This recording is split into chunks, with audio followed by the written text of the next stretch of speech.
I have to say, for me, picking my favorite, and I know this won't surprise you, it was really hard to decide on it.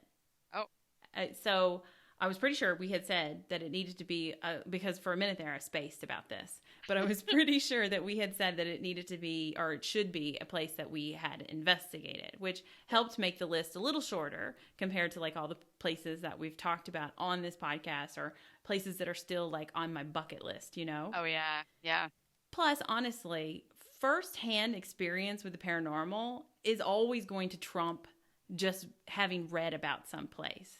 yeah, So totally. for it to be your favorite, it's got to be really something that you've experienced before.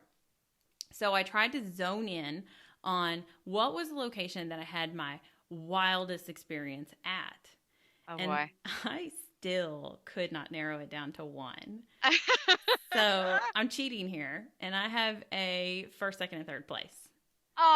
That is not fair because I had a first and a second, obviously, but I just cut it out. I cut it am out. 100% surprised that you did not have multiples, because I would imagine you struggled like I did. I did. Yeah, I did.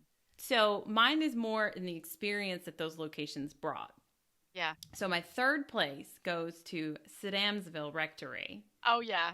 Yeah. which we covered on episode 55. It's called Rockin' Out with the Nuns. Mm. And I've talked about this experience before, but it's that moment right after you see the apparition on the stairs that for me, I had this really bizarre experience. Yeah. But just super quick before I explain that, just to just give the backstory for people that might have forgot it since that episode was so long ago. And this is super quick. The Sadamsville Rectory is basically just an old Catholic rectory. Some priests had passed away there. I think one committed suicide, or they say he committed suicide. Another just died there of old age. And long, long ago, there was one that was hit by a train that had lived there, but he got hit by the train like a few blocks away. Right. Plus, there are stories about abuse on children at this location. And once it was a private property, they think that it might have been used as a location for illegal dogfighting. So some bad stuff. But Yeah. overall, for us that night, it was a fairly mild investigation.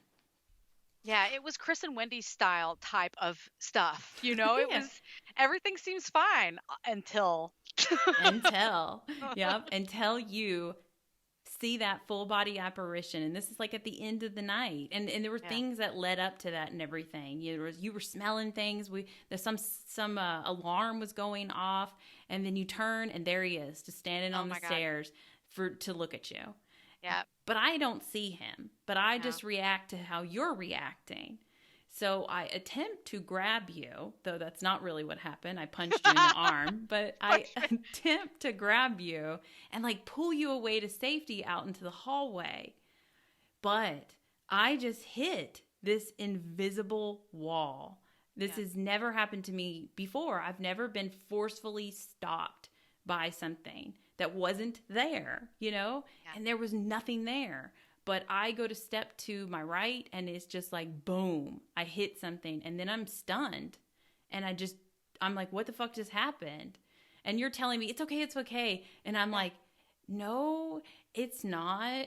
It's because, I want to know what happened to you, but also what just happened to me? Yeah. Now, overall, that investigation kind of blew ass chunks. Thanks to the shitty ass Sure. people that were running it. Like, Yeah, but- you couldn't say that this was your favorite investigation just because we had such horrible kind of experience with the people there. It was such a. Wendy took a picture of me with full spectrum, and I'm in the living room just like doing double Flipping. middle fingers because that's like the feeling we got from these people. was Oh, just they like, were so I- rude. They were, Yeah, they were so so- rude. And we just felt like outsiders in a community that we shouldn't feel like outsiders in. Like, we all have this shared interest. What the fuck is wrong with you? They're Right. looking at us like we are just shit. Like, So, what are you two doing here? Yeah. I mean, and we were invited by one of their people there. So it was like, he liked us enough. yeah. And then I think we caught on why he actually invited us. But when he was asking us to go back to his room and stuff. Anyways, not into that. No, ghosts, dude. Not whatever you're selling. Yes. Yeah.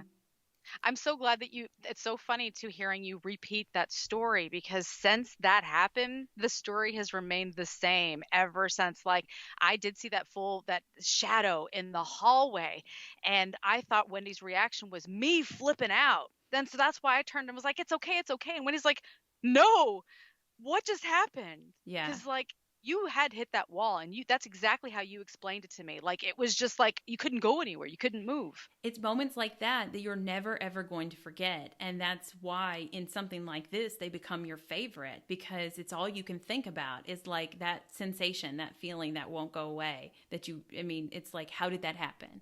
I had to literally go stand in a corner so that there were walls on either side of me for Yes, a you did. while Yeah. to like collect myself. Yep. Yeah. When I could actually enter the hallway. When it finally let me for some reason. But it's so weird. I don't know why that happened. But